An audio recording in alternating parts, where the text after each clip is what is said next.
Hey guys, how are y'all doing? It's Clint. I know this isn't the intro that you're used to hearing, but we'll get to the show here in just a couple of minutes. I just wanted to kind of come on here solo real quick and talk about something that has happened as of today, Wednesday, November 15th, 2017.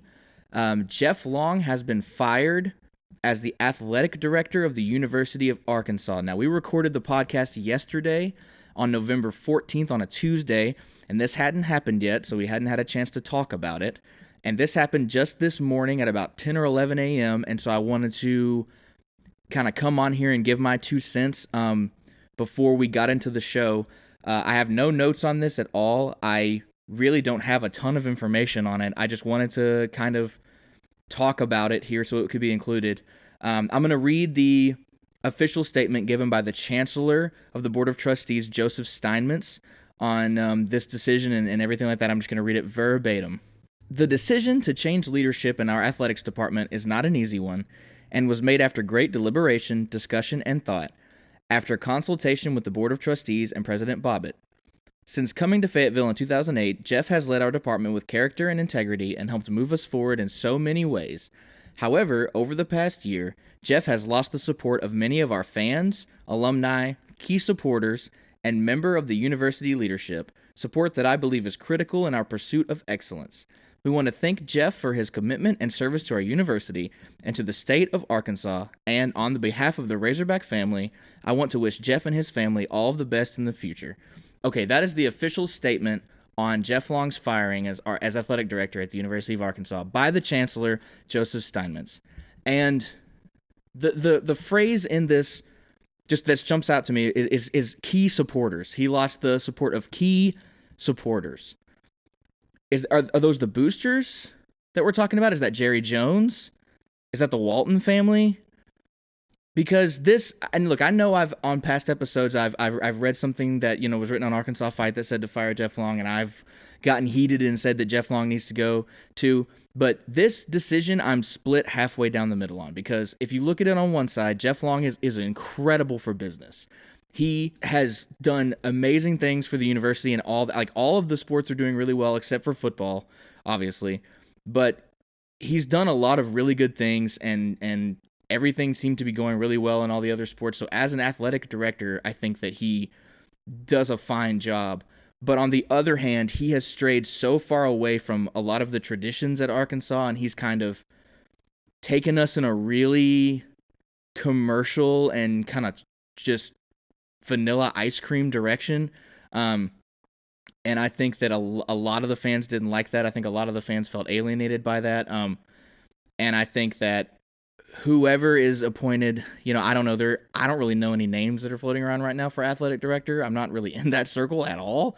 But I just hope that whoever it is can kind of look at the Broyles era and say, okay, what really worked there, and what can we do to kind of get a lot of that back. Now, look, Frank Broyles made a lot of mistakes in his tenure as athletic director. Obviously, the way that he treated Nolan Richardson towards the end of his career was totally uncalled for. But it's just like a lot of small things about Arkansas that makes it unique, I think, have kind of fallen by the wayside under Jeff Long's tenure. So I guess whoever takes the helm, I hope he can kind of bring a lot of that back. And you know what? Bring Slobberhog back. Put that back on Bud Walton's court floor, man. Bring the old Slobberhog back from the 90s. Get rid of that horrible secondary logo that we have. It's terrible. Just get rid of all that. Get rid of the uncommon hashtag. I'm sorry, none of this stuff really matters. I'm just kind of ranting right now. But honestly, I'm just really surprised by this move. I thought for sure that Brett Bielema would be fired.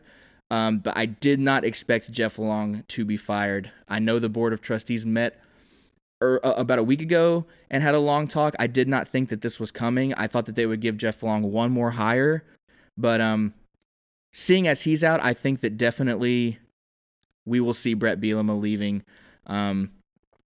If not this week, definitely probably the week prior. It will just depend on what the interim athletic director decides, who is, by the way, her name is Julie Cromer Peoples. And I've never heard of her in my life. She used to work for Indiana University and has worked for the NCAA in the past. So I don't know. She's from Northwest Arkansas, or she's from the Ozarks or that region. So maybe she knows what she's doing. I don't know. I just hope brighter future is ahead for Arkansas and all of its fans, and I just think that I just hope that whoever comes in realizes how unique Arkansas is in its situation. We're kind of on an island. There's not another team. We don't have a pro team anywhere close. A lot of people just look at the Razorbacks as their pro team, and I hope that they realize that if you don't appease the fans, then there's no point. And by the way, I think a lot of the problems, I don't actually know, but I think a lot of the problems might stem from the fact that he kind of went ahead and just decided that he was going to build a $100 million addition to the stadium. And I think that the Board of Trustees was kind of split down the middle on that decision. And I think it just kind of comes as a bad time that he decided to do that, as our football team is kind of in the pits right now. I think that probably has a lot to do with it. But again, I don't know. I'm just kind of shocked and amazed that this happened, and I'm just going to react to it, or I already did. So anyways, let's just get on to the show, because I've been rambling for a long time, and it's already a long show. And if I've lost anyone, I'm sorry, but here's the show. Thank you. Sorry. Here's the show. I know you would like to some kind of way extract something out of this bottle, all right, that's not there. It's not there. You all speculate and create things, and then you want people to respond to it. So you can ask the bottle, but don't ask me.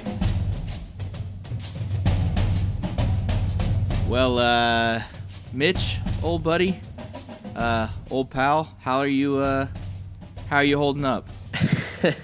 I figured you might ask me that. I could be all up in here like, God, like I can't believe it, or I could be like, they're terrible. It's new. It's all over. It's terrible. But I mean, we've all been here before. We've all seen our teams, go undefeated and look real good, and then lose. We've been talking about teams doing it all year, so I don't feel good about it. It wasn't a fun game to watch, but it happened, and ready to talk about it and move forward, I think. Well, now we see who the level-headed one of the two of us is. I've had some time to get over it. If you had asked me on Saturday, I would have had a much different reaction. You are listening to Ask the Bottle, an SEC fan cast. Follow us on Twitter and Instagram at BottleCast. Listen and subscribe to us on iTunes and SoundCloud. You already know to go on and leave a rating. We would be super pleased. We know how the Georgia side of you feels. How does the little Tennessee side of you feel? Weird. I feel pretty good, I think, actually. Saying bye-bye to Butch. I don't know. The news, obviously, I'm sure most of our listeners know about it already. On Sunday afternoon, Butch was officially given the boot. So it is goodbye to the Butch Jones era. Hello to the Brady Hoke era. Yeah. As he was named interim head coach, which I'm sure is not a great sign for Tennessee fans, but that's okay. It's just for a couple of games. Yeah, and I think you'd rather have somebody in there that at least has some kind of head coaching experience. But yeah, for Butch, it's champions of couch lifetime for a little while. We'll see what he ends up doing. I wonder if you think he tries to go somewhere else in the near future, or you think it's kind of a lost cause for right now? I mean, probably. He had like a minute amount of success there. They were ranked. He had good recruiting classes. Right. He obviously, if he can't put all the pieces together, he can obviously get the pieces there. So, he might go on as an assistant somewhere, and maybe he'll find like a smaller head coaching job. But I don't know. For the time being, it might just, like you said, kind of have a sit down on the couch and just maybe think about where it all went wrong. Right, exactly. But yeah. Yeah, well, let's get into some football. Let's go ahead and talk about some games that happened around the country before we get into the meat of the SEC. Let's go ahead and drop in with that Notre Dame-Miami game. Did you watch any of this? Yeah, man. Miami finally with a big statement. Guys, everyone just getting their statement wins against Notre Dame this year. The few, I guess just two, all Georgia-related personnel seem to have Notre Dame's number this year. Yeah, well, I was expecting a lot closer game. Me too.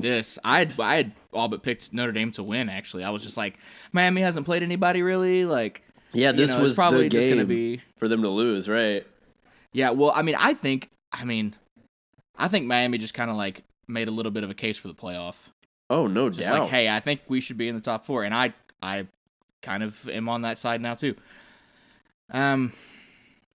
You had mentioned here if Miami makes the playoffs with Richt and Georgia doesn't with Kirby, you said that you might have a little bit of a breakdown. Might lose it. Yeah, I had put that just as a little comment on the notes that, yeah, if the scenarios are fascinating. So now Miami is number 2 in the AP and the coaches. Number 2. And if they end up in the playoff, Georgia ends up out. I don't really know how I'm going to feel. It's going to feel pretty terrible. If they both end up out, I don't really know how to feel about that. If they both end up in, it'll be super exciting. But yeah, man, Miami, whoo.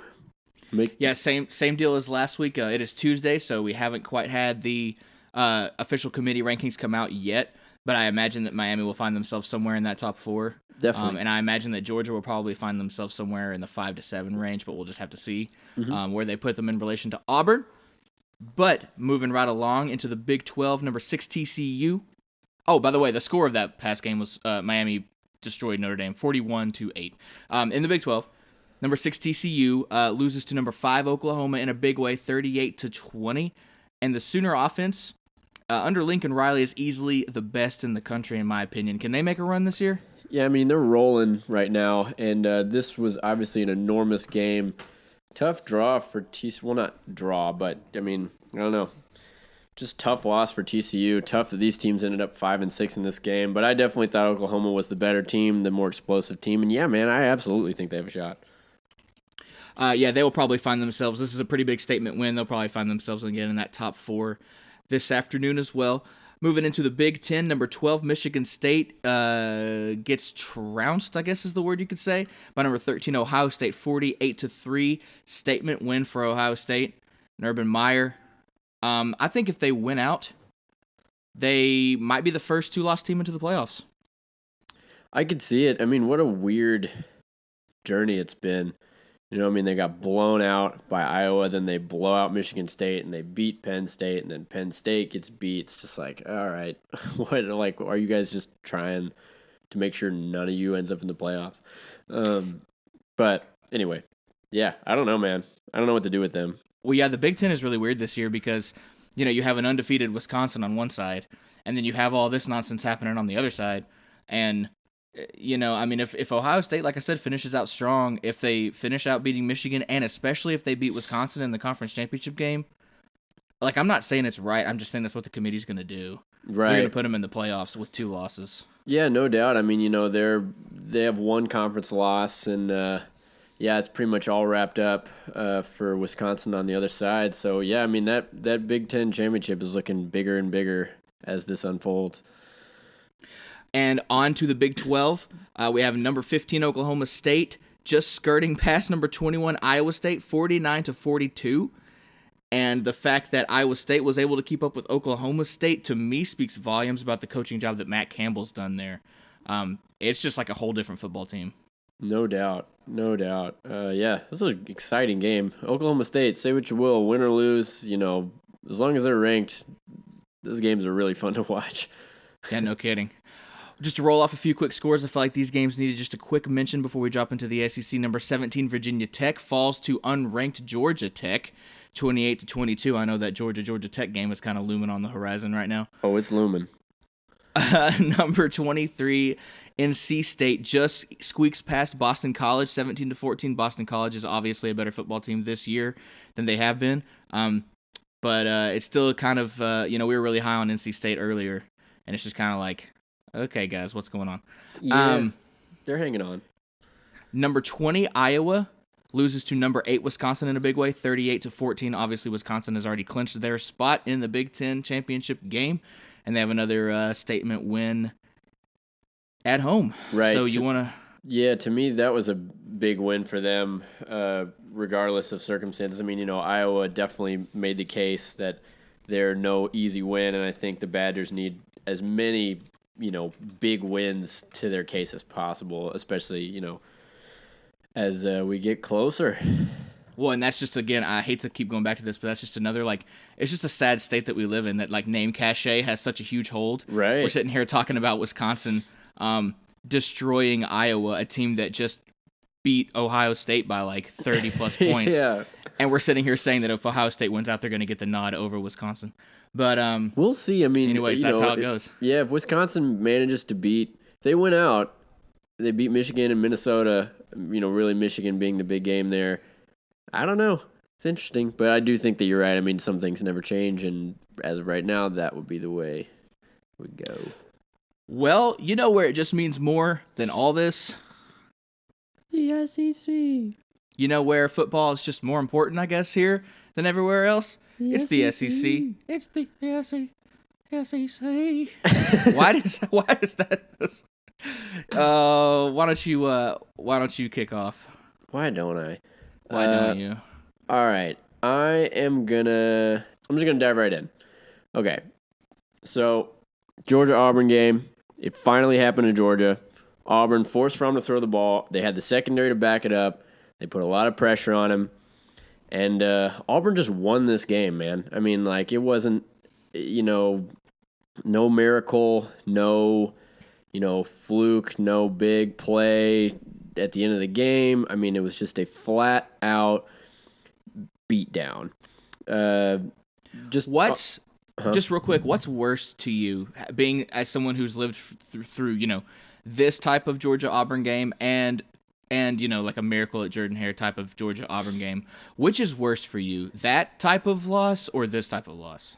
I'd much rather get beat than lose in the last few seconds every time. Yeah. 100%, because you can, and I'll get into it, but you can get beat and learn. When you lose on a fluke last second play, you can talk about it all you want, but there's really nothing for you to learn. You just lost. You didn't get beat, you just lost. You know what I mean by that? Yeah, that's a great point, actually. So that's how I feel about it. So, as dismaying as this game was, it was, better than I personally think than if it had gone to like triple OT and then, they'd just gotten outlasted or last second Hail Mary or whatever. But yeah, Georgia in this game, they just, watched every, Gary talked about it, and Nestler in the booth, and, they just weren't able to get that spark plug kind of play that they tend to get in the first half of games. They tend to kind of hang tough, and then, Sony or Nick Chubb will break a run, or they'll have a, long pass like that flea flicker that they whipped out against Mississippi State, and something like that usually happens. But Auburn was just ready for him, man. I mean, that first drive, Georgia looked great. Marched right down the field. Chubb scored. It was like, wow, all right, we're in for the kind of, shootout that we expected. But, man, I mean, Auburn just played so tight. I really thought, honestly, for a while that Fromm would capitalize because he was having to throw it because, the run game after that first drive got stopped pretty early, but it just wasn't there. He missed Riley Ridley just barely on what would be like a sure touchdown in the second quarter. Maybe Riley could have been in a better spot, maybe just missed it, but it was close. Georgia, for me, the biggest thing was just mistakes. I mean, 7 penalties for 75 yards, multiple penalties setting up Auburn touchdown, with one in the first half on roughing the punter that gave him the ball back. And it just, you had McCole Hardman, who played great most of the day, but just muffed a punt. I mean, I think that kept them from being aggressive. I think, they looked uncomfortable. They looked overhyped. And they just kind of shot themselves in the foot a couple times in the first half. The first half, it ended, and it was 16-7, though. I mean, it was a lot of Auburn field goals. It was very close. But that muff punt early in the second half just, kind of set it off. And Auburn just, honestly, credit to Kerryon Johnson. That guy is an absolute monster. He led the team in rushing and receiving. They just kept Georgia guessing all day. The offense was super balanced. The defense just hung tough. Like I said, pressuring Fromm, stopping the run. They just straight up outplayed them, and they capitalized on the many Georgia mistakes. I mean, that's really That's really what it was. That's really the whole story. And I mean, I said last week, we were talking about this game a lot last week, and I had said that I thought that this was going to be the best front seven Georgia had seen all year, and I thought that this was going to be the year that, or this was going to be the game that Fromm had to really step up and make like really smart passes, and that they wouldn't be able to run the ball at all. And I mean, that's exactly what happened. The only difference was Fromm couldn't capitalize on any of that stuff. Yeah, and definitely.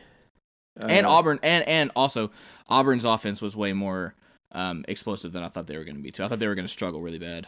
Yeah, they were just hitting on so many plays, and they just, like I said, just the creativity. I mean, it just felt like Georgia was never had their feet planted, never was sure exactly what they're going to do. I mean, we saw big throws, we saw, big runs, we saw catch and runs. I mean, it was just all over the place. We saw some trick plays.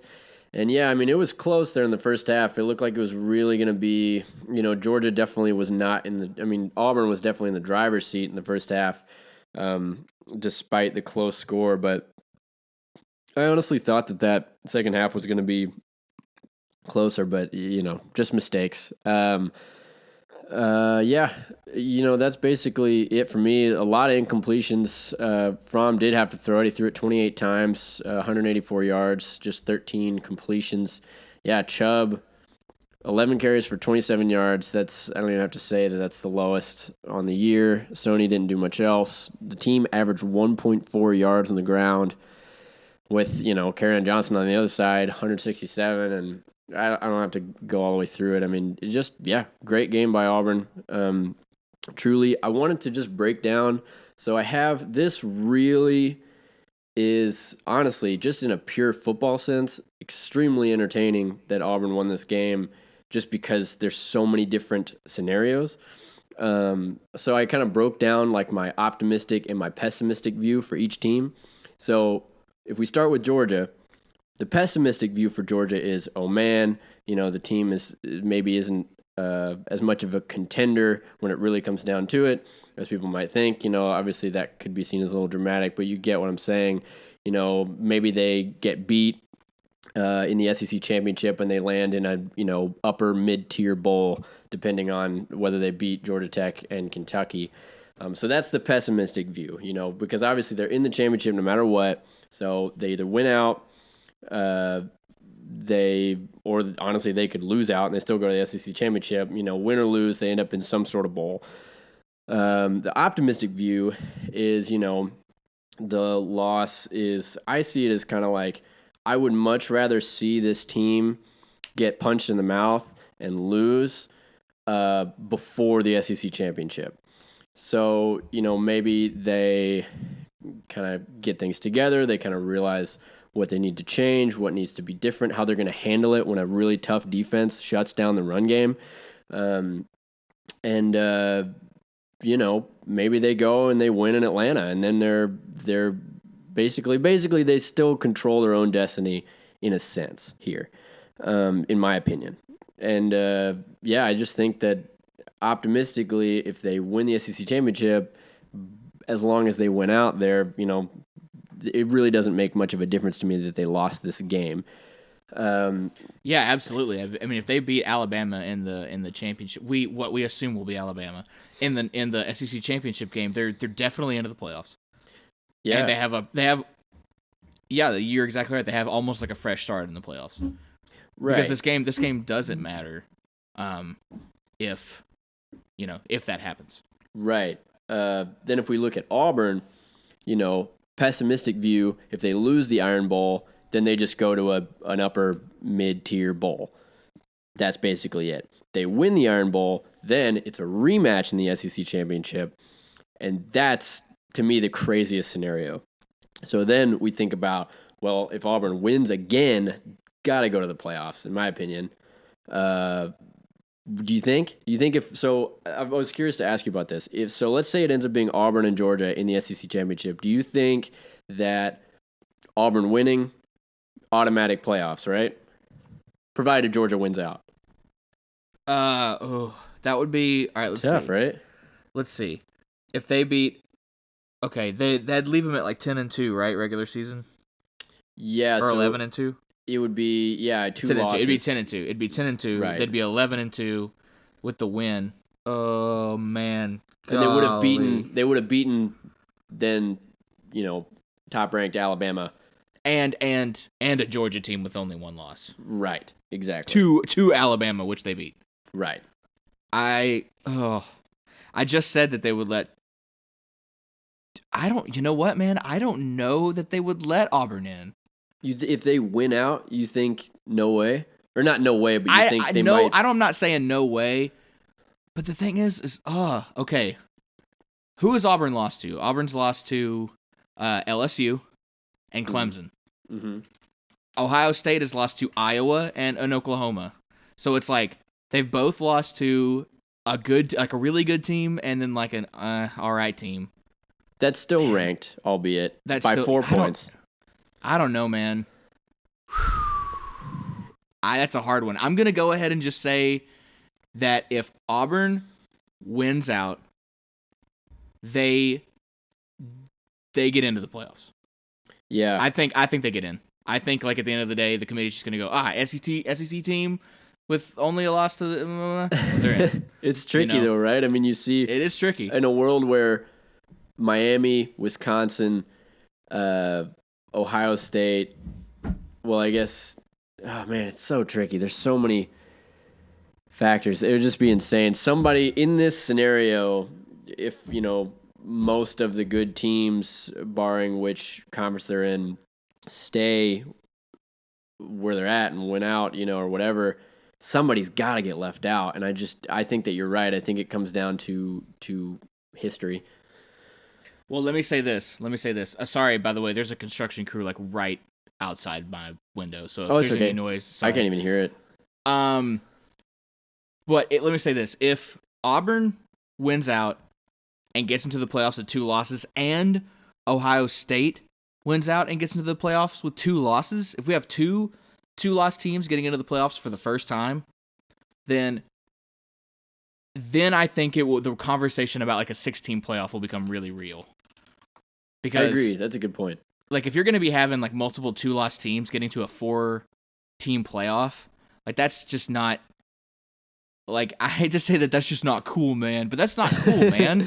Yeah. Like you need more teams, and I think like the conversation will get. By the way, I'm a huge proponent for the 6 or I want an 8-team playoff, but that's just me. But anyway, sorry, we have gone way off the rails. No, but yeah. This is what we're we can talk about the rest of these games, but these are the Auburn, Georgia, Alabama are the teams that have a shot to make the playoffs, and bowls are great, but I think it's important to talk about. Well, so this leads me to one more question. Actually, 2 more. So if you're Georgia, you rather play Auburn, you rather play Bama in Atlanta. Bama. Who you want to play? You think Bama? Okay. Bama, definitely. I think they have a better chance of beating Alabama than beating Auburn. Again, like, do you know what I'm saying? Yeah. Because especially, we haven't got into this game, we'll get into it next, but the way that Alabama played against Mississippi State, like, I think they showed a lot of weaknesses, and I think that Georgia might be able to exploit that. And I don't think that playing an Auburn team that they've already seen, I think that advantages that gives the advantage to Auburn too much. As in because they've already seen how they can shut Georgia down as opposed to Georgia seeing. Exactly. Yeah, which obviously that's going to change Kirby's game plan, but I think if you're Georgia, you definitely push for Bama. That's a good point. I think it's that Alabama definitely could have taken a loss this week based on how that game went, and I agree with you. It'll be so. I really want to see Georgia beat Bama, but that's aside. If you're Auburn with Louisiana, it's Louisiana Monroe coming up next. Yeah, you're thinking you're pretty confident right now, right? You've seen Bama almost lose to Mississippi State. You're thinking we can take it in the Iron Bowl. I would be assuming you'd be pretty confident. Yeah, I think so. Yeah, me too. I think you're definitely confident. At this point, I wouldn't be surprised if Auburn just lights it up. I mean, obviously it's going to be anything can happen, as we've seen. Literally anything can happen. Kick 6, but yeah, I agree. I'd be over the moon confident. They have a cupcake game to tune things back up, get healthy. Yeah. Yeah, and the Iron Bowl's in Auburn this year. Yeah. So like, I mean, I think that things kind of are falling your way right now if you're Auburn, and you're like, okay, like, this might happen. Could not be a more perfect scenario for Auburn. They face Louisiana Monroe this week at home. Then they host Alabama. Could not be set up any better for Auburn. We'll see what happens. Definitely expect them to roll this week. 45-10, I'm calling over Louisiana Monroe. Georgia hosts Kentucky, who just absolutely destroyed Vanderbilt in Nashville. This, to me, I mean, you know, we saw them get blown out by Mississippi State, who Georgia blew out. But, I mean, can't be sleeping on this game. I really hope that they come out mad, come out with a chip on their shoulder, play focused, play quiet. And just, you know, I mean, I've said it before and I'll say it over and over and over again. If Georgia's going to remain a contender, they got to just come in and take care of business against Kentucky. Calling 28-17 for Georgia this coming week.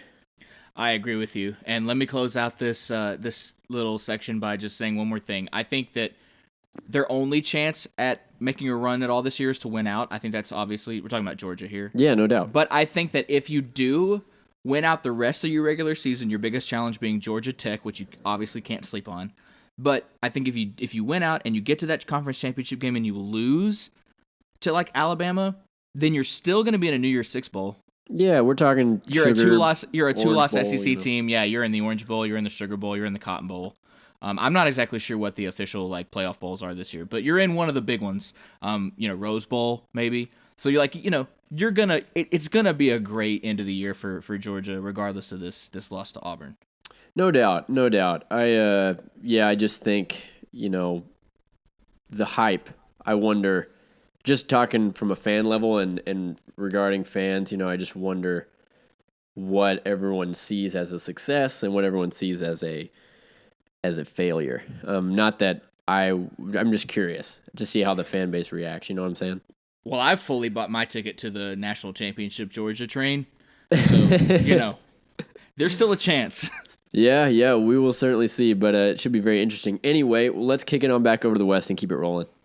All right, well, let's talk about Georgia's biggest threat, I guess, up until this point. Number 2 Alabama goes into Starkville, and just about loses. They beat Mississippi State.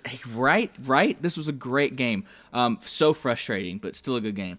Number 2 Alabama just beats number 16 Mississippi State 31-24, and by just beats, I mean with 25 seconds left on the clock, scores a go-ahead touchdown. Mm-hmm. We said this game was going to be huge, but huge is putting it pretty lightly. And Bama faced their biggest challenge yet in Starkville. And speaking of which, we were all Bulldogs during this game. I remember I was back home in Arkansas helping out with some family stuff, and I was driving in the car and just happened to get a little update on my phone and just glance at it, and it was saying close game alert, in the fourth quarter. Mississippi State and Alabama are tied or whatever. Mm-hmm. And I was like, oh man. So I just found it on the radio and was listening to it. And I was just I can't believe I'm pulling for Mississippi State right now. But yeah, I think pretty much everybody was just come on, Mississippi State, you got this. But on to the meat of the game.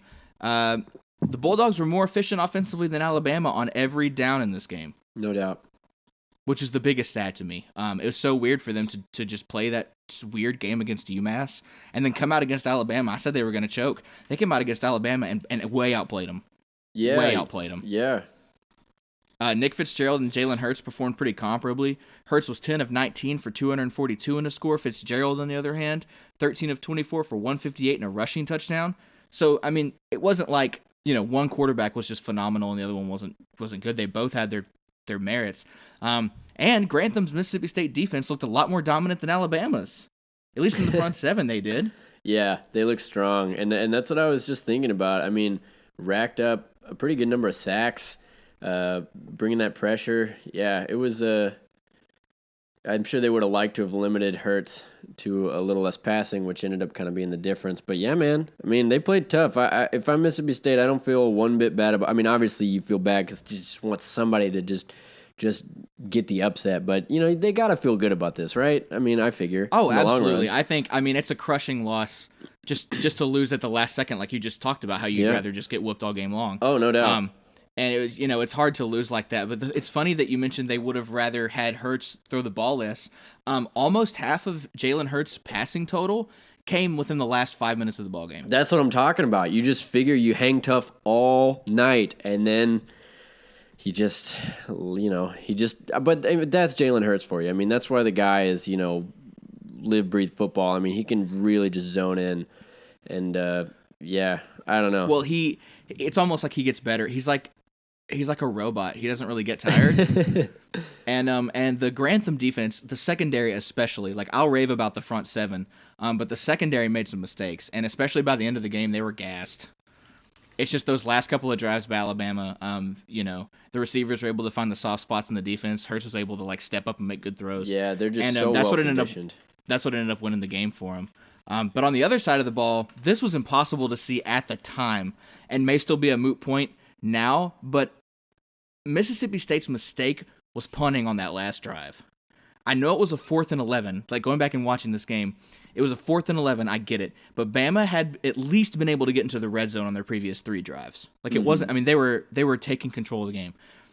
I know they missed a field goal. That's beside the point.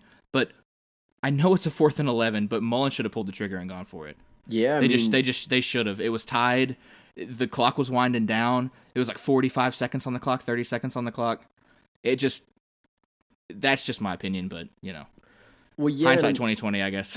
No, I agree. Well, it brings up an interesting point. Obviously they got the very short shot from Mississippi State at the tail end of the game, but it brings you. What are you thinking with 1:40 left and you're giving it back to Bama? I mean, are you thinking really at that point that you're going to hold up in overtime? I don't know. Yeah, I mean, but it's kind of one of those damned if you do, damned if you don't. Exactly. I mean, had he gone for it, yeah, we'd have been sitting here right now talking about how he should have punted. Exactly. I mean, they got the ball. Yeah, I just think at that point it's hard.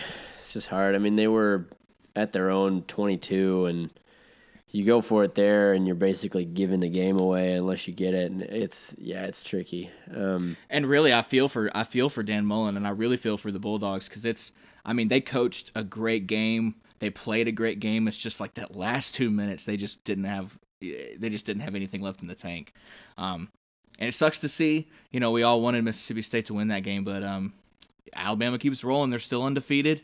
The only undefeated team left in the SEC, as a matter of fact. Yeah. And so, we'll see how, obviously, how the Iron Bowl goes. Next week, Alabama gets to play Mercer, which, whatever.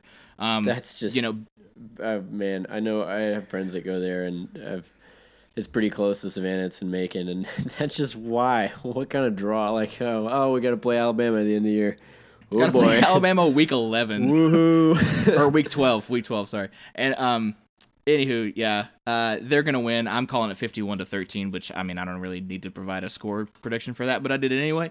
I guess Go Bears. Who Dude, cares? if they pull off that upset, college football's over. I'll flip out. Sorry, they win. They get the natty. If they win that rank them number 1. The committee comes out and we're like, Mercer's number 1. Sorry. But next week, Mississippi State gets a cupcake also. They play Arkansas and Fayetteville. And, dude, no, I'm not kidding when I say they'll hang 45+ on the Hogs. I don't doubt it. Easily. The Hogs are on full struggle mode right now, and they're going to Nick Fitzgerald's going to get it going, and they're going to pass all over the. I don't care that it's in Fayetteville. Nobody's going to be there. 49-14 Bulldogs. All right. That's what I'm calling it. I think that's what they should do after almost absolutely beating Alabama. Cool. Well, let's talk about the other hot topic we opened the show with. The Tennessee Volunteers dropping one to Missouri, 50-17 Tigers. In this, did you mean they dropped the coach or they lost the game? They dropped everything. They just dropped anything they were holding. They just dropped it. So first of all, Will McBride, just shout out to him. First passing touchdown in 5 games for UT in this game. That's since September 23rd. So McBride took the loss, big loss, hero in my book for that, snapping a 5-game passing touchdown drought. But that's about all I can really take from this one as far as positives. It appears that Missouri is just bent on keeping their streak alive of making a huge mistake in the first quarter. They still got the touchdown in before, so it wasn't first to open the game or anything. But Drew Lock, he throws a pick six in the first quarter, and then they hang 50 points on the Vols. So I don't understand anything. Yeah, this is just a blowout. I mean, it was fairly close. It was only 24-17 actually at the half. It was just one score ahead for Missouri, and you figure if you're Tennessee, you've thrown a passing touchdown, you feel all right. I definitely think Missouri was, for the most part, in the driver's seat in the first half, but then in the second half, the wheels just completely fell off for the Vols. They went 3 straight punts, and then they turned the ball over on 3 straight drives with back-to-back picks by McBride, and then a fumble, which it was an iffy fumble in my opinion, for Finzame, I guess is how you say it, Finzame. One of the guys that backs up John Kelly. But 4 turnovers in this game for the Vols, 3 by Will McBride, who also fumbled later in the game. I know that Tennessee has been gashed. The defense has been gashed by running backs this season, but honestly, on Missouri's side, we can talk about how they threw all over them, but they ran all over the Vols in this game. The team rushed for 433 yards and 2 touchdowns on 53 carries. Wow, that's just ridiculous. That's the highest total by, I think, a couple hundred yards that their running games put up this year. Yeah, it's insanity. I mean, Ish Witter just really... both top 2 running backs had longs of over 50 yards, with Ish Witter going 52 and Roundtree going 64. They both had a touchdown.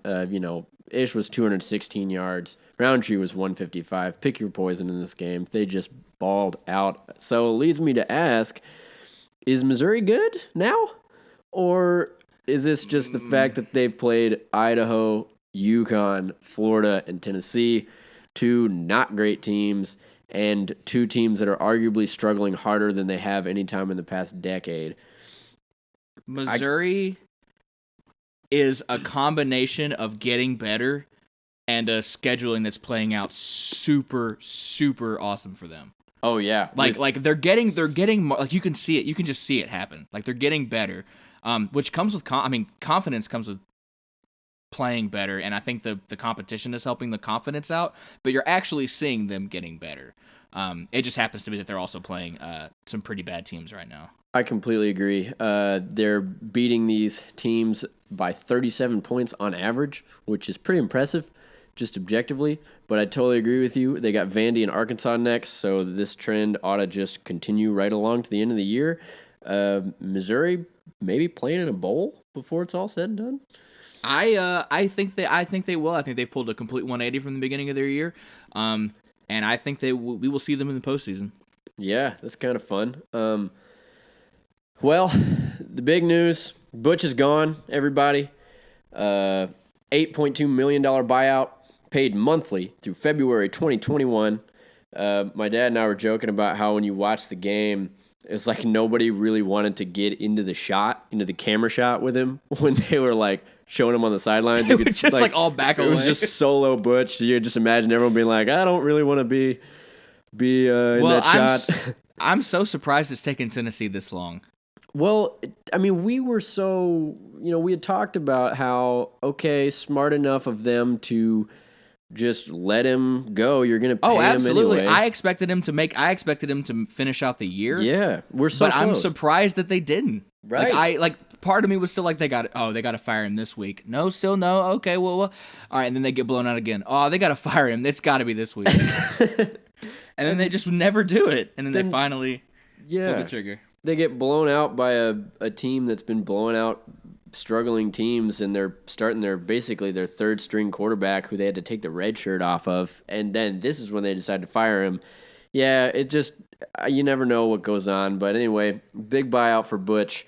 So we talked about Brady Hoke, former Ball State, San Diego State, and Michigan head coach, is the interim. Got off to a just ridiculous start, in my opinion, by saying to the media after the game is a lot harder than it used to be, and you guys made it harder. Cool. Nice. Yeah, good way to start. Let's start blaming media for how this team cannot perform against anybody. But that leads us to that comment, especially lets us know we're looking at somebody else coming in, taking the reins. Groomers are pretty quiet. I'm pretty much putting them to bed if he didn't do it already himself. So who's going to be the head coach at UT? I mean, in my opinion, we can get into this at the end of the show if you want, but in my opinion, it's Casey Rogers.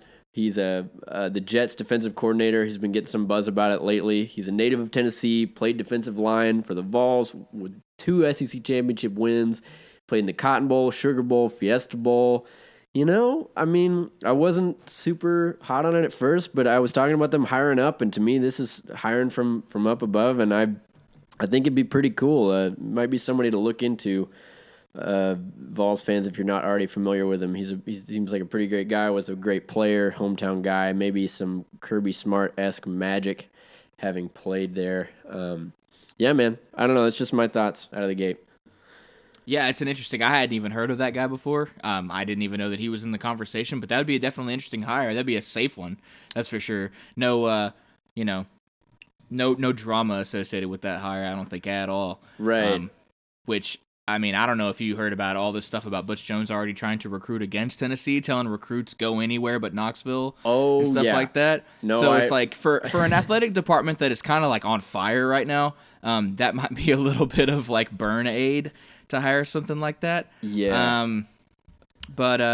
Yeah, I don't know. I mean, it's the right move for Tennessee, obviously.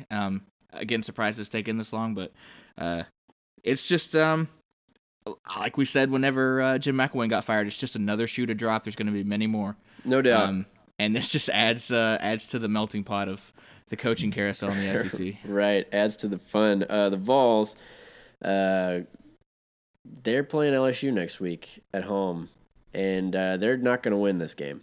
No, that's not going to go well at all for Tennessee. I'm calling the Tigers, back-to-back Tigers matchups. Calling the Tigers of LSU 28-13 in this one, and that's about all I got to say about that. Missouri, on the other hand, coming to Nashville, take on the Vanderbilt Commodores, another game that I just absolutely think Vandy has no way of winning, which I'll get to later. But yeah, I'm calling Missouri, I would say probably 35-13 in this one. Yeah, that's probably about accurate. I think we've kind of, I don't know, the Vandy magic is kind of dying on me. I don't know about you, but I'm gonna get to it. Get to it. Okay. But yeah, Missouri's obviously shown that they're not afraid to just crush people now.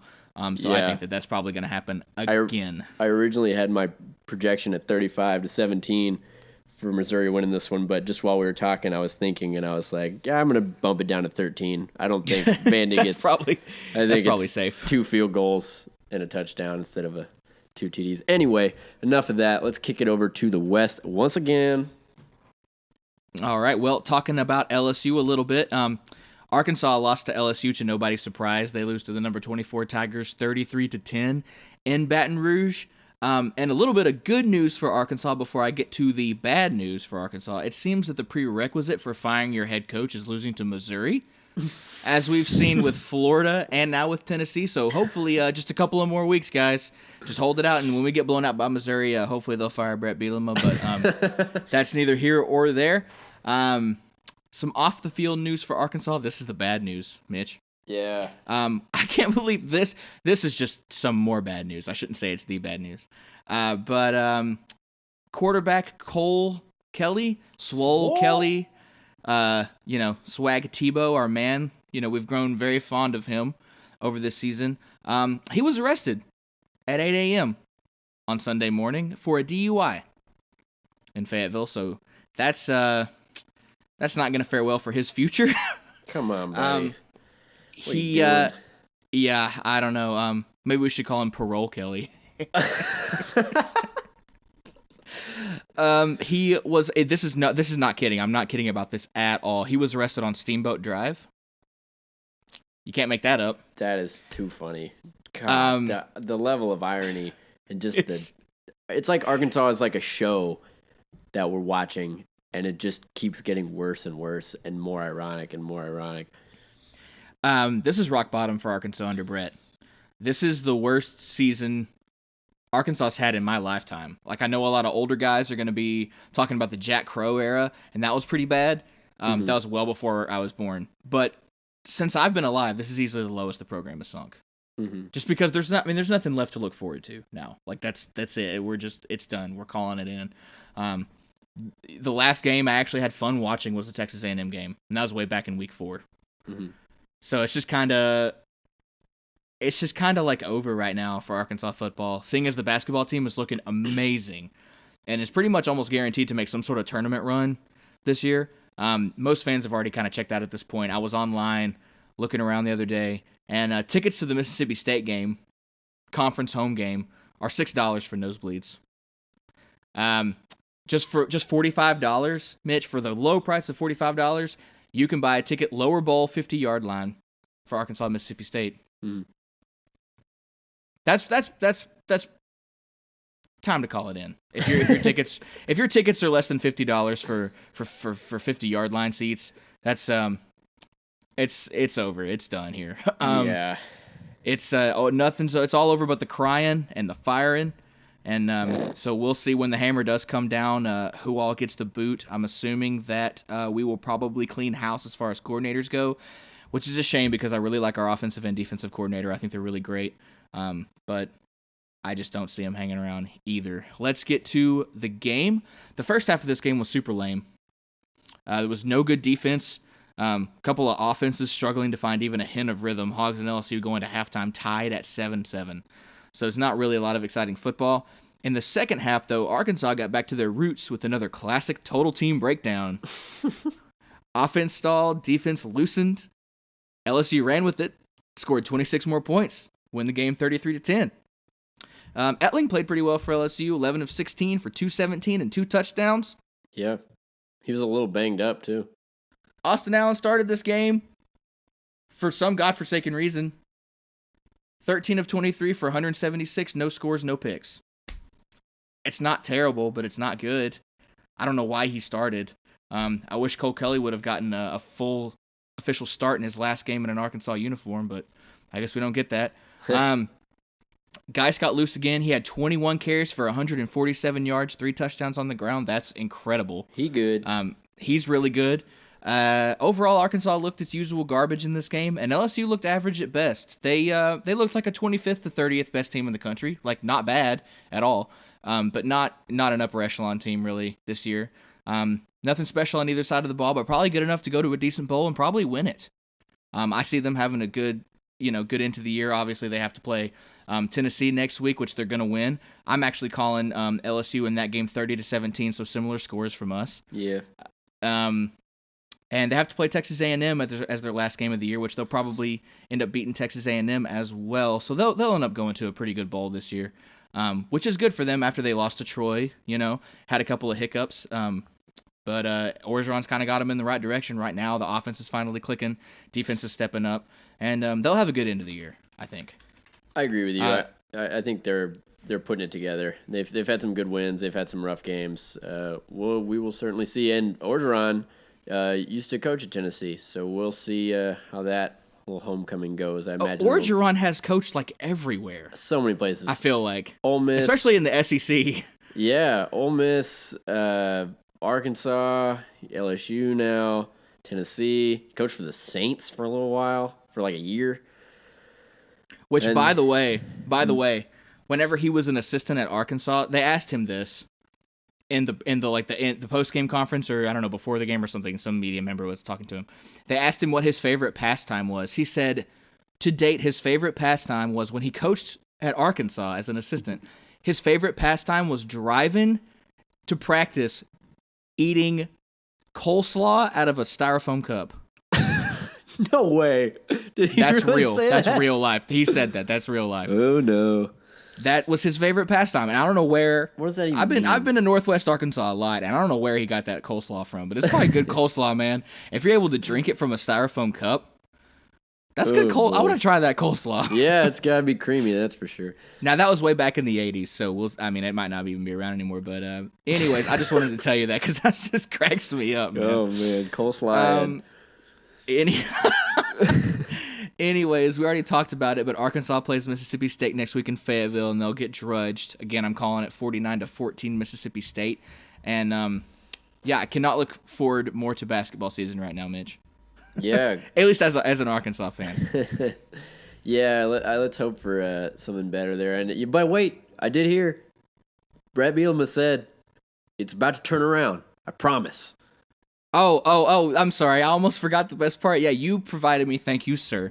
You so graciously provided me with this quote, and it shows how checked out of this whole process I am. I'm so done with Brett Bielema post-game conferences. You have no idea. But a direct quote from Brett. Thank you again for this. He said, now I just got to make sure I read this exactly right, okay? It's hard to read. It's a mouthful. It is. He said, came into here expecting to do what we're going to do, and matter of circumstances are what it is. I don't even know what to do with that. It doesn't even feel like it ends as a statement. It just I don't even know what to do. I don't even know what he was. I can't even place that in. What was he just talking about? Like it was just trying to execute your offense and then you got beat. I don't even know what you're trying to say. I think he was trying to say, which is basically worse. I think he was trying to say without saying, we came in here to try and win and do what we do, but some stuff happened and then we lost. That's basically what he's saying, I think. Oh, yeah, boy. Stuff happening being over the past 12 to 18 months, you decided not to develop any of your players. That's what happened. Or play the good ones. Yeah, or play the ones that don't even need developing. Oh, God, you're going to make me go off. Let's just cap it. Let's just right move. There. Just take the mashed potatoes out of your mouth next time you speak, Brett. Let's move back to the East. Oh, boy. All right. I want to talk now about just a weird, ugly game. South Carolina getting the win over Florida 28-20. A lot of turnovers in this game. Parker White missed another field goal, which we can pretty much expect to happen all the time. But some big defensive stops by the Gamecocks in this one. Even with 3 picks, South Carolina still managed to put up 469 yards of total offense, which is their best all year. If you had told me that would happen with Jake Bentley throwing 3 picks and scoring 2 rushing touchdowns, I would have been like, you're out of your mind. Yeah, that's crazy. Obviously, it's a different Florida team than we saw at the beginning of the year. But especially if you would have told me it would be against Florida, I'd have been like, are you sure about that? Right. I just don't understand. But like Missouri, the Gamecocks are experiencing either fantastic matchups against depleted teams or just a total rebirth of the run game. With A.J. Turner just going off in this one. 22 carries for 136 yards, and Mon Denson backing him up, 13 for 61. The whole team ran 220 yards on the ground, 4 touchdowns, pretty solid. 2 of those by Bentley, as I'd said. Man, this was just a weird one. Florida could not capitalize on those picks. And they had a punt after the first one. Super weird play. I don't know if you saw it. C.J. Henderson picked him off, and then he was running it back. Hayden Hurst tackled him, and then he fumbled. So Florida picks it off and then fumbles it back to South Carolina. And then after the third pick, they punt again. So apparently it just didn't matter at all that Bentley was just throwing picks left and right. The win here in this game gives South Carolina their 8th winning record in 26 years in the Southeastern Conference. 8th. I thought that would have been higher than that. Wouldn't you think so? But that's that's crazy. On the flip side, Florida now is slated to not make a bowl for only the 3rd time in the past 31 years. Whew. That's rough. That's a long history of success, and so this is we talked about last week. Is it rock bottom for Florida? Yeah. Yes. No joke. Yes. Defenses hung tough in this one. 3 sacks and 3 picks for Florida with the fumble recovery. South Carolina held their own with 3 forced fumbles, a pick, and 2 fumble recoveries and 4 sacks on their own. Not a lot of it was just, the run games held tough. We now got Mark Thompson running the ball a little bit for Florida more with Michael Pirine. They average about 3.5 yards a carry, but still managed to score 2 touchdowns. The quarterback thing just continues to be the story here. Florida has now lost 5 straight, which, funny enough, hasn't happened since, guess who was coach? Will Muschamp. When the Gators lost 7 straight. A job that Will Muschamp is still being paid for. So Florida essentially paid Will Muschamp this week to beat them. That's just... it has to just be so painful as a Florida fan. Be worse than that. To lose to Will Muschamp after all this that has happened. It's just... Just to put it in a timeline, Muschamp, 7 straight losses to end that season where he got fired. Still getting paid from the buyout for that. Is at South Carolina. Florida's on a 4-game skid going into this one, and then he beats them while still getting paid by the buyout. Just brutal. We now got, just to dump on to honestly, I'm not even making it up. This is all just facts that Florida's experiencing right now. 25 of the 85 players they have on scholarship are hurt or suspended. Apparently, Malik Zaire got added to that list in this game. He got hurt his leg. He was cleared to come back in, and he was held out, and then he just broke down and just started crying, and this team is just, if he misses time and Franks gets hurt now, Dre Massey, wide receiver, is the next guy up at QB. Yeah, so, like a Kansas State situation. Yeah, years right. Back. I had to play like a wide receiver, and that's tough for Zaire. Look, man. Absolutely. He's had a rough go of. No, I'm not trying to say that you're like, trying to dog on him or anything, but he's had a rough go of things, man. Obviously playing backup for Deshaun Kaiser over at Notre Dame, trying to come to Florida to make a name for himself. He's a good player. It's just what a bad year to come to Florida. That's what I'm saying, just I feel like that summed it all up, just breaking down, just being like, I can't do this anymore. Like there's just so. And speaking of his injury, I was looking on Twitter, and the Florida athletics and all that kind of stuff, the Twitter accounts were getting blown up by people really angry that they put Zaire back in. They were really not happy about that, and I can't blame them at all. That was not it was a fairly selfish move by a coaching staff, obviously, that's just looking for answers right now. But still, like, he was obviously hurt. Well, and that's what he came back in and he just crumbled.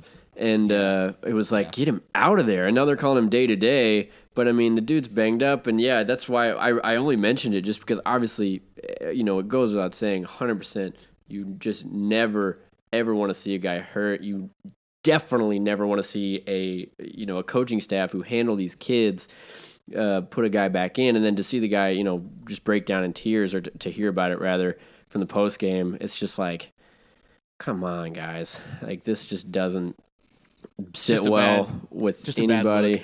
It's a great way to lose fans and just lose your credibility in a program that's already struggling massively off the field. Yeah, Florida looks to get a win next week against UAB, a team that honestly, I think UAB has a legitimate shot in this game. I'm going to say 20-17 for the Gators in the Swamp. I expect, if anything, maybe the defense just shuts down the Blazers. But speaking of UAB, currently bowl eligible in their first season back from the program being disbanded. Congratulations to the Blazers, and huge opportunity, like you just said, to take down a Power 5 SEC school. I'm finding it really hard not to pull for the Blazers right now. No doubt. I'm not trying to slight Florida at all. Look, dude, if anybody feels you, it's an Arkansas fan. But just the sob story of UAB getting disbanded and all those players just like standing up to the board of directors being like, put football back in. Then for them to come back and get bowl eligible and have a chance to get a Power 5 win. That's like Cinderella story straight into the arm, man. That's just like intravenous Cinderella story right there. Oh, completely. I mean, not to get too deep into it, but UAB is a team that they beat Southern Miss, who I know is giving people trouble. They beat MTSU, who beat Syracuse. So I mean, they can hang tough. I like I'm saying, I think that there's a legit shot in this game for UAB. I'm calling 20-17 Gators at home, but you never know.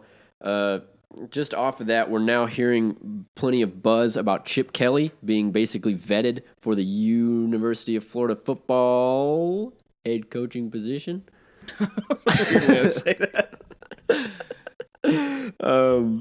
The SEC commissioner saying that he will not step in the way of Kelly being hired here, even though there's a bylaw that says any can prevent them from bringing on a head coach that has any kind of NCAA rule infraction, referring to Chip Kelly's 18-month issue after failure to monitor his Oregon program. But Chip Kelly, coach with a pretty weird history coming into a program with a very weird current situation. What do you think about that? I just want it because I'm really sick of, after like 3 or 4 years of hearing about Chip Kelly to the SEC rumors, I just want it to happen. Oh, you're right. I'm just so sick of hearing about it. Dude, just somebody hire him. I want to stop hearing about, is Chip Kelly going to go to Arkansas? Is Chip Kelly going to go to Tennessee? Just, I don't care. Chip Kelly either come out and be like, I'm not going anywhere. I'm just going to sit on my couch and just live, or just say, like, I'm getting hired at Florida, or I'm getting hired at whatever. Just go somewhere in the SEC so I can stop hearing about it. No doubt. I think it kind of makes sense. It definitely seems a lot more real at this point than it has been. A guy that really has nothing. I don't want to say nothing to lose, but he definitely has a lot to prove. And if he were able to turn this program around from where it is now, obviously it's just been a crazy year of one thing after another. But if he were to really help them rebound next year, it would be a really big accomplishment for Kelly. And it would give Florida something they hadn't had in forever, which is just offense at all. Yeah, so you're right. You're absolutely right. Happens. I think that could be very interesting, especially for Frank's development, or who knows what we're going to see happen in this Florida offseason. It's going to be very interesting. Anyway, South Carolina goes on to play Wofford at home this week. I'm just going to say I'm calling 35-7 Gamecocks. No reason they shouldn't absolutely demolish Wofford in this game, in my opinion. All right. I agree.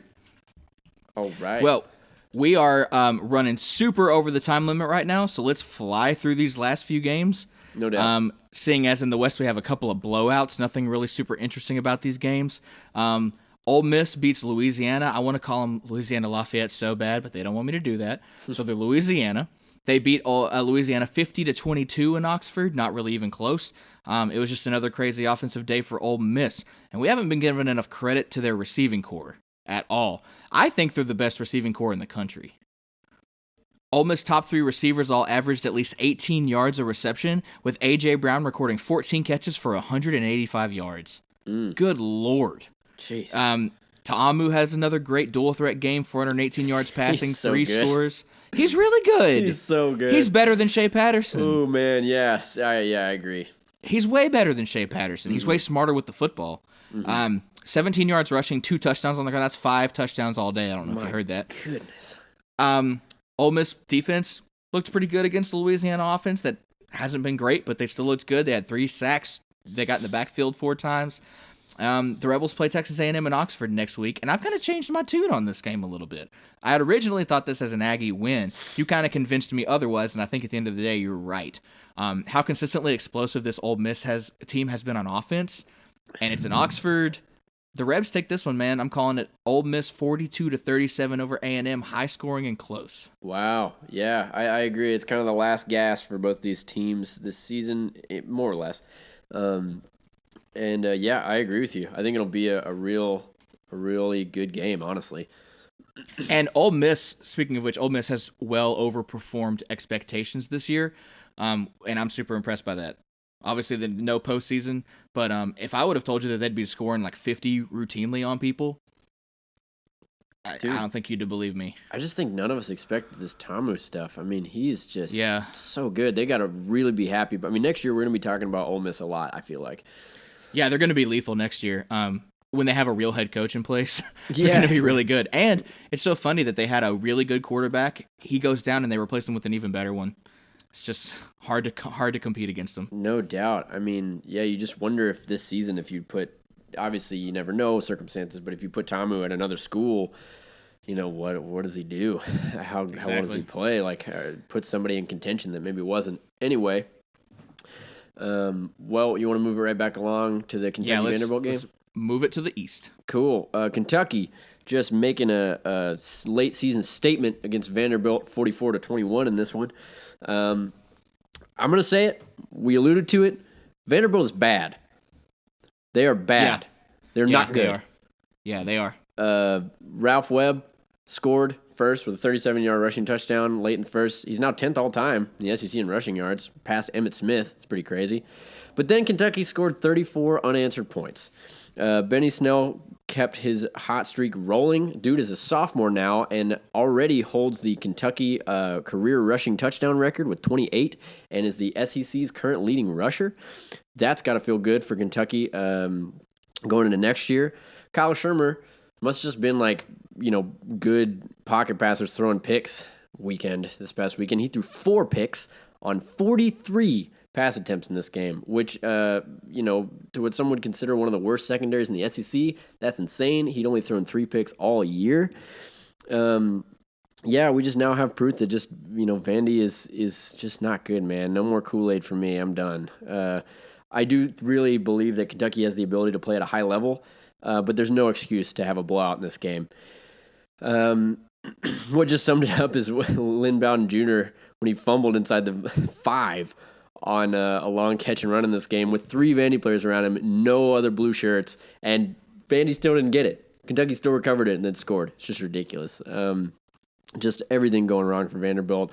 Honestly, this game also cemented in my mind that Kentucky is a good team. I mean, with some rough losses in that one big blowout, Mississippi State, who almost just beat Alabama. The Cats are good. I think they present a formidable challenge for a Georgia team coming off a really tough game. If the Cats get to 8 or 9 wins in this season, it'll be their best season since 1984. Like I said, I don't see any reason why Georgia shouldn't win this one, but it's going to be an interesting matchup, I think. By the way, I know we're wrapping up, but just guess who now in the East is the longest tenured head coach? Oh, Mark Stoops.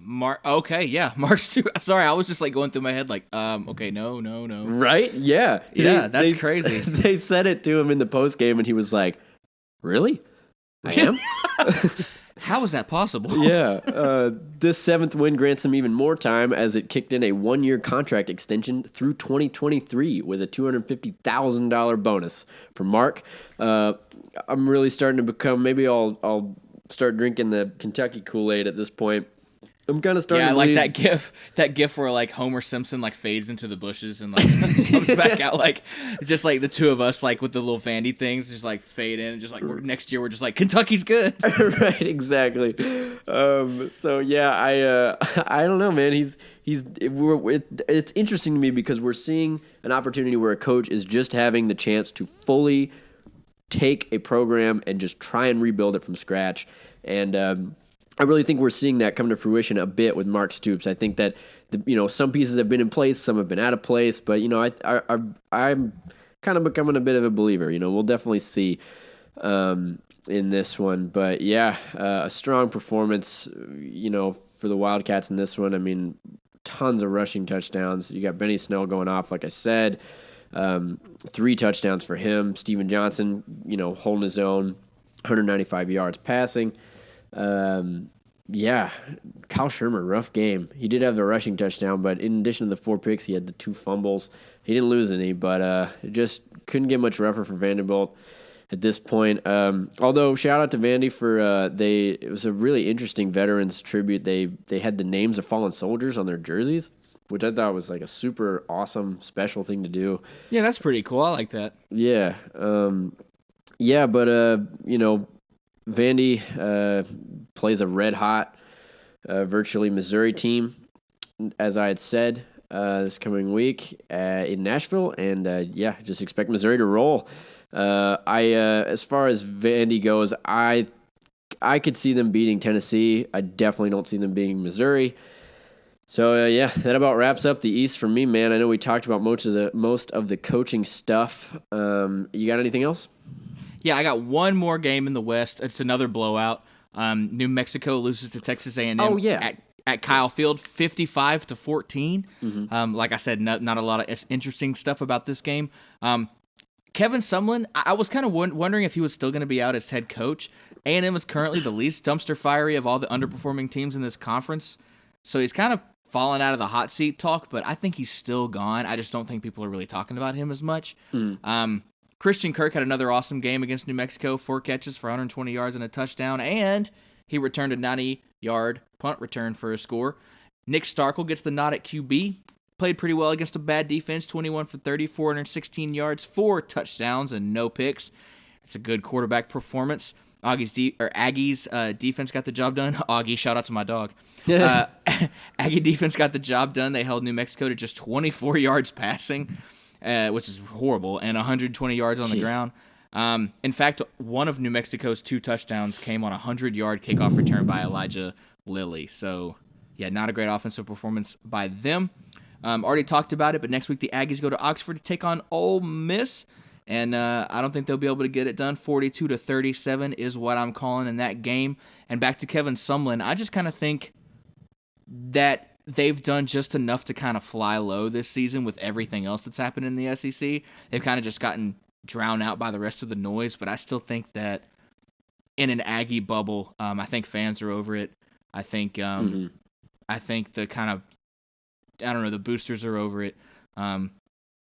I think right now in the SEC, of all the coaches that are on the hot seat, he has the most likely chance of keeping his job, but I still think that he'll be out at the end of the year. It's funny, you know what I've been hearing as far as just a little chatter, a little rumor about that? I've been hearing Jimbo Fisher's name come up as an A&M candidate. That would be a weird move. Wouldn't it? That would be a weird move. It would make sense to me in my head, like an immediate first thought. But, like, because I know, look, I think I read the stat that I think Florida State has had their first losing season in like 18 years or something like that. Whoa. Right now. Yeah, it's been a long, long time. But I don't know. I mean, people still love him, and I don't necessarily know if this is really his fault this year. But I don't really know enough about Florida State to tell you.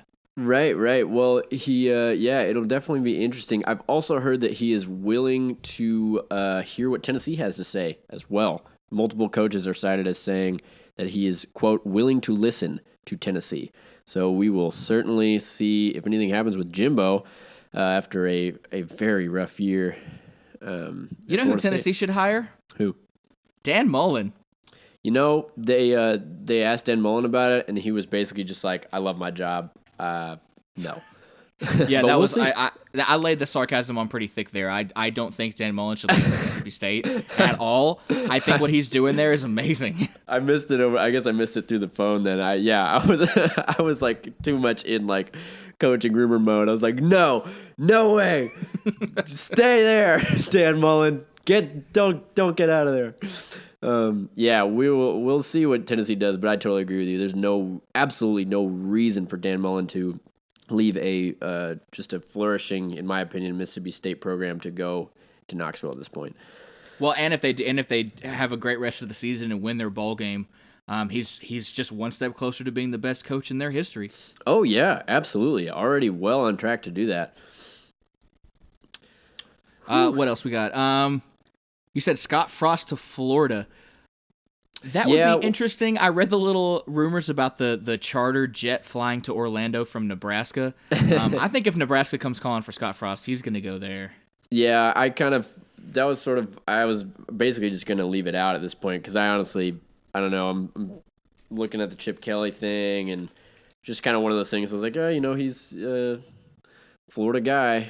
But yeah, at the beginning of the kind of year when we kind of started to see that Bielema was going to leave, he was on the table for Arkansas. I know a lot of fans kind of wanted to see Scott Frost, but I think we're probably the last team that he'd go to over in Nebraska.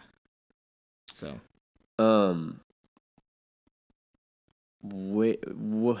that's interesting. Wait a minute, I'm seeing. Oh, never mind. All right, I was. It looks like Chip Kelly and Scott Frost are apparently the prime candidates. That's what it's funny though, the Scott Frost Wikipedia page says if you click into it It says Scott Frost is he's a coach of Central Florida. But if you just look at the like little sidebar on Google, it says Scott Frost is an American football coach and former player. He is currently the head coach for the Nebraska Cornhuskers. So I don't know who got in there and edited it, but that's pretty funny. Well, Nebraska is his alma mater, and I feel like anytime you get a good mid-major coach and the alma mater comes calling, they're going to be like, yeah, okay. Yeah, right? Like, I'll do it. Yeah. But, yeah, it'll certainly be interesting. Well, if you don't have anything else, I just thought I would just close the show by just real quick firing off the top 5 quotes from the Butch Jones career at Tennessee. Before you get into these quotes, I do have one thing I am obligated to do. This whole entire show, I've had a couple of friends texting me, and I haven't been responding to them at all. And so they started saying that, oh, I guess he's dead. No. Why isn't he responding to us? And I texted them back saying that I'm currently recording my podcast right now. Can you please leave me alone? And they texted back that if you care about us, you'll give us a shout out. So here's your shout out, Mac and Irma. Stop texting me while I'm recording my show. Nice. Go ahead with the quotes, man. All right, let's get right into it. Shout out to Mac and Irma. Here we go. Butch Jones. I'm just going to read them in succession, no context. They've won the biggest championship. That's the championship of life. There's the starting off with the classic. We've spoken about the competitive nature, and I think that's really, really big in today's world. Everyone gets into the whole 2-star, 3-star, 4-star, 5-star thing. The only 5-star that we even concern ourselves with is a 5-star heart.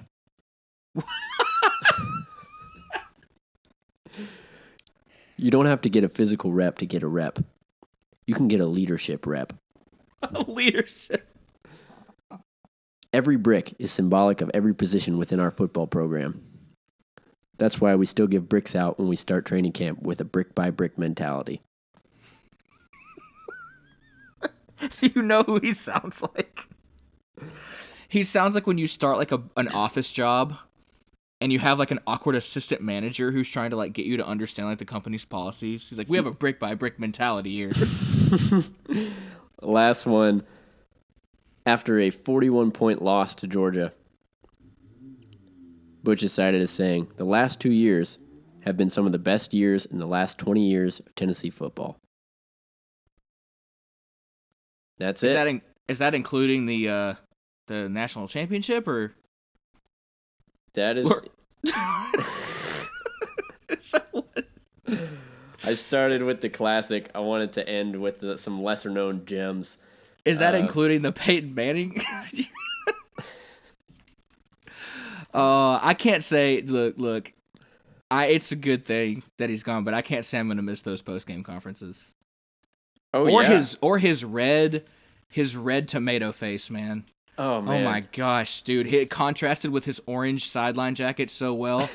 Oh, R.I.P. Butch. Always in our hearts, man. And it does include that 1998 national championship season. So yeah, the 5-star heart thing just gets me every time. And leadership rep. What is a leader? What is physically a leadership rep? Is that like screaming from the sideline? Is that like? Is it like when they bring the trash can out and they like miss it? Is that like when the backup quarterback has the headphones on and like the different color hat and he's like making weird hand signals like you gotta call this play? Is that a leadership rep? That's a leadership rep right there. Oh man. Well, you got anything else, man? Not really. That was it for me. I just wanted to close. I just want to let Butch close it out. I'll just say it one more time. Even though Tennessee is nowhere near winning a championship this year, they definitely close the season as the champions of life. The champions of life. The Tennessee Volunteers forever and ever. I feel like we should have taps playing right now for... Yeah, seriously. With just like, Butch. I wish we had like a still, if it was video, I wish we had like a still shot of just Butch just like sitting on the couch. It's like, there he goes, riding off into the Technicolor sunset. Write to us at askthebottlecast@gmail.com. Follow us on Twitter and Instagram @bottlecast. Listen and subscribe to us on iTunes and SoundCloud. Please leave us a rating and tell us to make shorter episodes. That would be pretty cool. My name is Clint Childers. His name is the Georgia Peach, Mitch Davis. Yeah, thank y'all for listening. It's about to get nuts. Bowls are coming up. We can't wait for next week. All right, y'all have a good week. See you next week. Bye, Butch.